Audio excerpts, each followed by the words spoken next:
Hello guys, आज पनि म लेमिनेसन मेसिनको बारेमा केही थोरै जानकारी दिन गइरहेको छु। जुन देखिरहनु भएको छ स्क्रिनमा लेमिनेसन मेसिन, यो लेमिनेसन मेसिनले के काम गर्छ भन्ने कुरा पनि जानकारी नै छ। तर कहिलेकाहीँ के भइदिन्छ भने लेमिनेसन मेसिनले काम गर्दा गर्दै जुन पेपरहरू चाहिँ डट्ने र त्यही भित्र अड्केर बस्ने हुने गर्छ।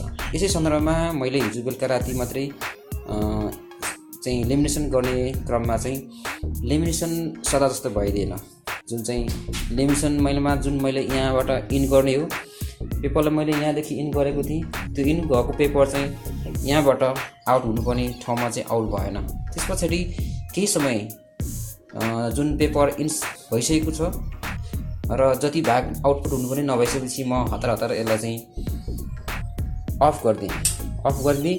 त्यसपछि केही समय पछाडि फेरि अब त्यसलाई मैले यहाँनिर ब्याकवर्ड र फरवर्ड भन्ने हुन्छ, त्यस अप्सनबाट मैले त्यसलाई ब्याकवर्ड गरेँ र पनि त्यो केही भएन, त्यसको केही रिजल्ट आउटपुट भएन। त्यसपछि म यसलाई चाहिँ यो मेसिनलाई चाहिँ खोल्ने प्रयास गरेँ र मेरो पहिलो प्रयास, मैले योभन्दा अनुभव अगाडि गरेको थिइनँ लेमिनेसनले चाहिँ यस्तो प्रब्लम आएको। तर मैले सुनेको र मेरो साथीहरूले चाहिँ को अनुभव मलाई सेयर गर्नुभएको अनुसारले कुनै पनि बेलामा लेमिनेसन गर्दाखेरि पेपरहरू भित्रै डढ्ने र त्यही भित्र चाहिँ रोलिङ हुने भन्ने कुरा सुनेको थिएँ। र साथसाथै यसको लागि ओरिजिनल लेमिनेसन पेपर प्रयोग गर्नुपर्छ है भनेर पनि मैले थाहा पाएको हुनाले मैले ओरिजिनल नै यो लेमिनेटिङ फिल्म भन्ने यो जुन देखाइरहेको छु स्क्रिनमा, यही मैले चाहिँ प्लास्टिकबाट चाहिँ मैले लेमिनेसन गर्ने गरेको छु र यो चाहिँ ओरिजिनल हो, यसबाट चाहिँ त्यस्तो समस्या आउँदैन भन्ने र चाहिँ मैले जानकारी अनुसारले मैले गरिरहेको छु। तर ओरिजिनल हो भनेर चाहिँ ढुक्क पनि नहुनु रहेछ, किनभने कहिलेकाहीँ बाई मिस्टेक भएपछि त्यो ओरिजिनल पनि ड्राई मतलब भित्रै समस्या डढेर अथवा कुनै रोलिङ भएर प्रब्लम आउँदो रहेछ। त धन्न हिजो बचियो, जुन चाहिँ डढेर गएन त्यो चाहिँ त्यही रोलिङ भएको रहेछ। त्यस पछाडि मैले चाहिँ के गरेँ भन्दाखेरिमा चाहिँ यसलाई चाहिँ मैले निकाल्न सकिन्छ। यसको चाहिँ निकाल्ने प्रक्रिया छ, तर मैले यसलाई खोलेको थिएँ एकपटक र यसै गरी नै निकाल्नु अलिकति यसको अड्किरहेको भाग।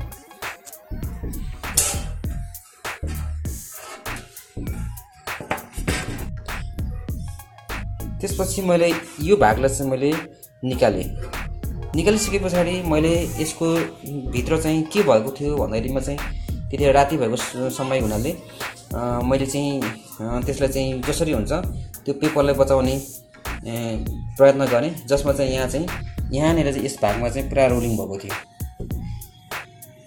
यहाँ रोलिङ भएको थियो। जसमा चाहिँ फेरि मैले ब्याकवर्ड गरेर मैले त्यसलाई झिक्ने प्रयास गरेँ र झिकेँ र फेरि केही सफा गरेँ, देखेको जति मैले आँखाले देखेको जति बाहिर भागमा सफा गरेँ। र मैले एउटा के हुन्छ त अब भने मैले स्याम्पलको लागि मैले फेरि एउटा सानो पेपरलाई मैले लेमिनेसन गर्ने प्रयास गरेँ र त्यो लेमिनेसन गर्ने प्रयास गर्दाखेरिमा चाहिँ त्यो सफल भएन। यस्तो भयो, यो चाहिँ देख्न सक्नुहुनेछ, यो पुरै ड्राई, यो चाहिँ डढेरै गयो र यो यस्तो भयो, यस्तो समस्या भयो। अब त्यसपछि अब यसलाई के गर्ने त भने अर्को मैले सोचिरहेको छु र यसलाई चाहिँ अब पुरै यसको चाहिँ खोल्ने र त्यसपछि यसलाई चाहिँ यसको भित्री भागलाई पनि सफा गरेर पनि हामी हेर्नेछौँ र यस पछाडि यसको चाहिँ कस्तो हुन्छ। जस्तै यो हामीले चाहिँ पेपर चाहिँ यहाँबाट हालिन्छ, त्यस पछाडि यसको चाहिँ यहाँबाट चाहिँ आउटपुट हुनुपर्ने हुन्छ, जसमा चाहिँ यो मेसिन चाहिँ जस्तै अहिले म यसलाई थोरै चलाएर हेर्नेछु।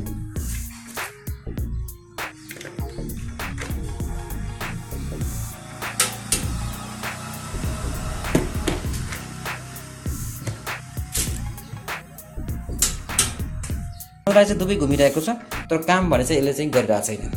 यो यसले चाहिँ घुमेर फेरि यहीँ भित्र तलतिर नै घुमाएर चाहिँ रोलिङ गरिदिन्छ, जस कारणले गर्दाखेरिमा चाहिँ हाम्रो पेपर चाहिँ लेमिनेसन चाहिँ हुन नसक्ने कारण चाहिँ मैले देखेँ।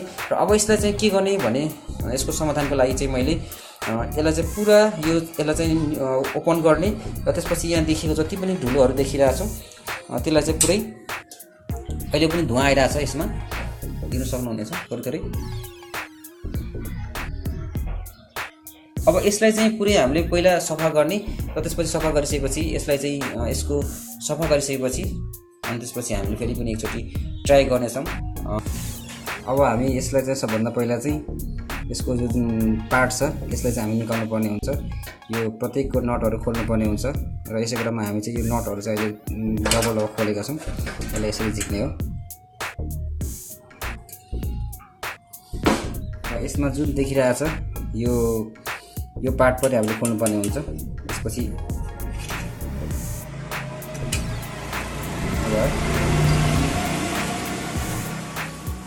यसमा त्यस्तो खासै त्यस्तो चाहिँ देखिएको छैन। यसमा चाहिँ प्लास्टिकहरू केही पनि डढेको अड्केको छैन र अहिले चाहिँ यसमा चाहिँ जुन देखिरहेछौँ यसमा जुन छ यसमा चाहिँ बेसी मात्रामा यसको फोकसमा चाहिँ यसमा चाहिँ धेरै डस्टहरू यसमा चाहिँ प्लास्टिकहरू डढेको यसमा रोलिङ भएको चाहिँ देख्न सकिन्छ। यसलाई चाहिँ हामी सबभन्दा पहिला चाहिँ हामी फर्स्टमा हामी यसलाई सफा गर्नेछौँ र सफा गर्नको लागि चाहिँ अब यसको लागि छुट्टै एउटा मेटेरियल्स हुन्छ। त्यो मेटेरियल्सबाट चाहिँ हामी सफा गर्नुपर्ने हुन्छ र यसलाई नरम कपडा वा चाहिँ यसको कुनै पनि खालको चाहिँ हामीले यो टाइपको चाहिँ लिएर यसको चाहिँ हामी सफा गर्नेछौँ। अब सफा गर्न गइरहेको छु।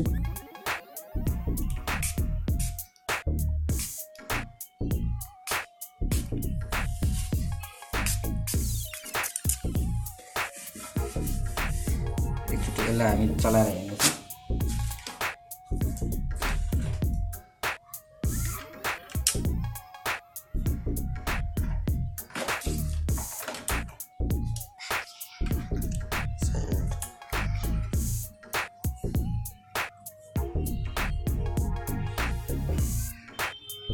यतापट्टि चाहिँ जुन घुमिरहेको छ अहिले चाहिँ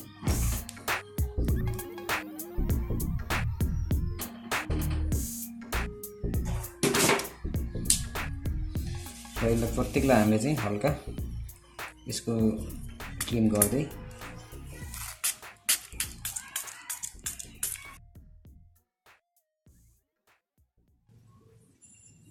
जुन देखिरहेको यो रबरको भाग रहेको छ यसमा चाहिँ लेमिनेसन प्लास्टिक चाहिँ पहिला निकै डढेको देखिएको थियो। अहिले सफा गरिसकेको हुनाले अहिले चाहिँ क्लिन भइसकेको छ र अब यस पछाडि चाहिँ जुन धुवा निस्केको थियो त्यो धुवा निस्केको कारण चाहिँ के रहेछ त भन्दाखेरिमा चाहिँ यहाँभित्र त्यो प्लास्टिक चाहिँ पुगेर चाहिँ डढेको रहेछ र जुन चाहिँ यहाँ देखिरहेको छ यहाँबाट चाहिँ यसको धुवा चाहिँ आउटपुट भएको बुझियो र अब यसले चाहिँ सफा गरिसके पछाडि म फेरि पनि ट्राई गर्नेछु यसको यस पछाडि चाहिँ लेमिनेसन हुन्छ या हुँदैन।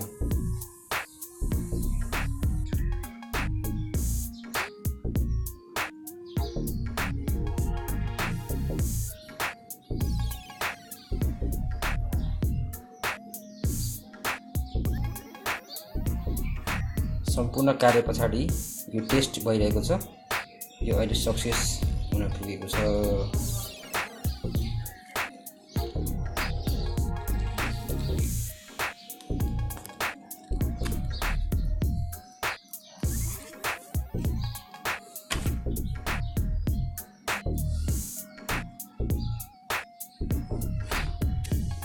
अब चाहिँ लास्ट फाइनलमा पुगिसकेको छ यो रिपेयरिङ प्रोसेस र अब यो हिटिङ भइरहेको छ। जब यहाँनिर चाहिँ रेडी भन्ने देखाउँछ त्यसपछि मैले यो पेपर हाल्नेछु र यो सक्सेस भइसकेको छ भन्ने जहाँसम्म मैले लागेको छ।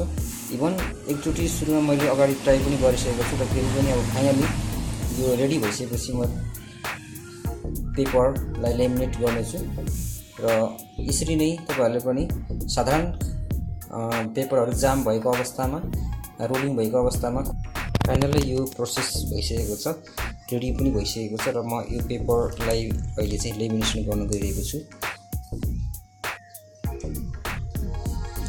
यहाँदेखिको चाहिँ इनपुट हुन्छ र यहाँबाट आउटपुट हुनेछ।